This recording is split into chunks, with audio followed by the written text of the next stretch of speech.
Here I am, another hot day in the middle of Singapore Zoo. This zoo is enormous. I'm enjoying just walking around, looking at all the different animals, and interesting ride on that on the little electric train to get around. Anyway, I'll show you some of the sights and sounds and animals and butterflies that you can find at Singapore Zoo.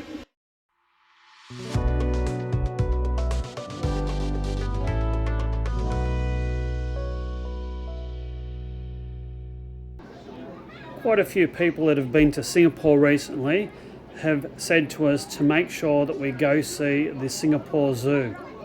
So today we got on the train and then a 20-minute bus ride out to Singapore Zoo. It was quite an easy ride. The red line train followed by the bus. One thing we didn't realise was that you can only get your zoo tickets online. So we only realised this when we were actually in the bus. We were able to purchase our tickets online on the bus, so it was a useful 20-minute bus ride. The bus ride was only $1 Singapore each person each way, and just be mindful that it doesn't take cards, it only takes cash, so make sure that you've got some cash on hand, and I don't believe it gives out change. Incidentally, our zoo trip also occurred during a public holiday in Singapore. That meant that it was quite a long queue and a bit of a wait to get onto the bus. The bus was very, very packed. But once in the zoo, we pre-purchased our tickets and sort of sailed straight through. The only other time that we had to wait any substantive time was getting the little electric train around the bus. That was a little bit of a wait there, but otherwise heaps and heaps of people in the zoo, but yeah, pretty good experience, notwithstanding the public holiday. The tickets cost 50 Singapore dollars per person, a bit more expensive for non-Singapore residents, but even though it was quite expensive, I would say this was money really, really well spent. Here you can see the quite long queues for the electric buses. It was a little bit of organised chaos, but after about 10 or 15 minutes we managed to get on the bus. The Singapore Zoo is huge, so we decided to do a full circuit on the train just to get our bearings, and then decided to get off at the furthest station away. That way we could wander from the edge of the zoo all the way down to the exit and just save our legs from the enormous area and distance that you'd have to walk in the heat.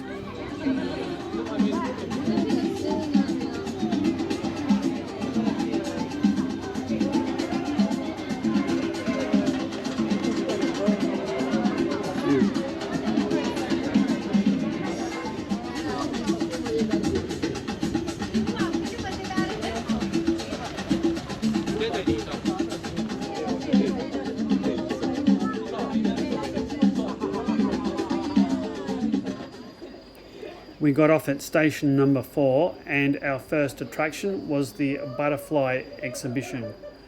This is really spectacular, really colourful and gentle butterflies just everywhere you look.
100 plus isotonic drink. Perfect for rehydration. Yeah, some big fish.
We spent a couple of hours wandering around the zoo and it was a fabulous place, money well spent. We jumped on the bus and headed towards the bird paradise.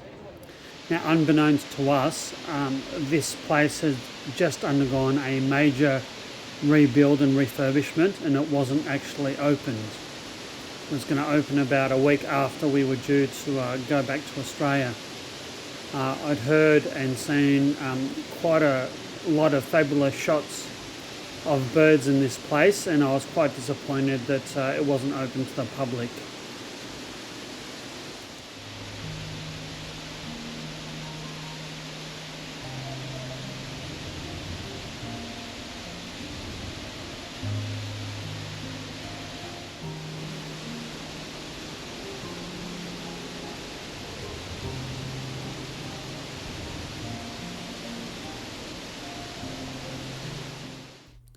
And when I say it's closed, it wasn't actually closed because it was open to employees and their families. So they must have been going through some sort of dry run or testing period just before it officially opened, and it was going to open in about 7 or 8 days time. So a little bit disappointing, and we decided just to wander around the outside of the complex, which was quite impressive in and of itself, especially with the waterfall and cafes. The disappointment that the bird paradise had closed was soon made up by the fabulous meal that we had at the Banana Leaf Pavilion restaurant. We had lunch here. I had a palak paneer and biryani rice, and Joe had a vegetable biryani, some sort of covered pie thing. The food was fantastic, very well presented,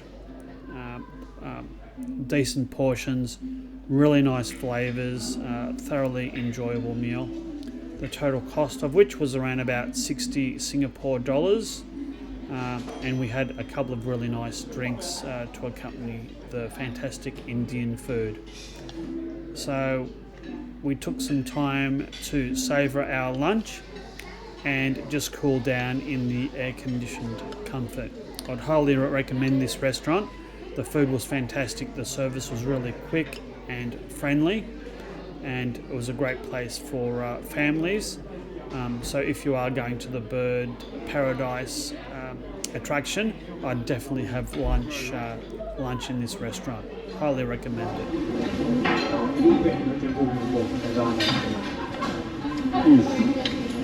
Delicious.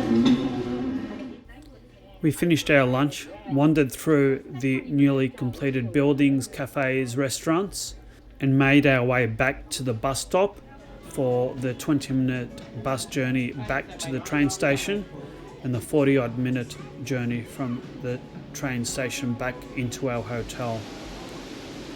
It was a hot and tiring day, but spectacular.